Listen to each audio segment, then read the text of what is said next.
Banyaknya syarat penunjukan sertifikat vaksin saat berkunjung ke sejumlah mal dan checkpoint saat bepergian membuat banyak masyarakat ramai mendatangi percetakan untuk mencetak sertifikat vaksin setelah mendapatkan suntikan vaksin.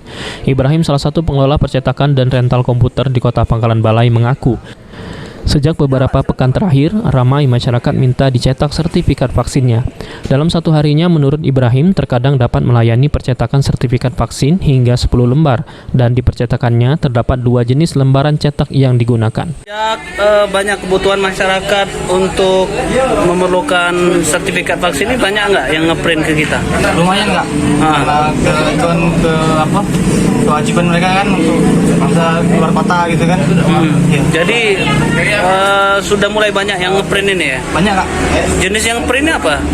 Kalau kita kak ada 2 jenis kak, ada kertas foto sama PVC kak. PVC itu kan yang tebal itu kan, banyak yang tebal. Banyak tebal. Biayanya berapa? Kalau untuk PVC itu 10.000 kita ambil.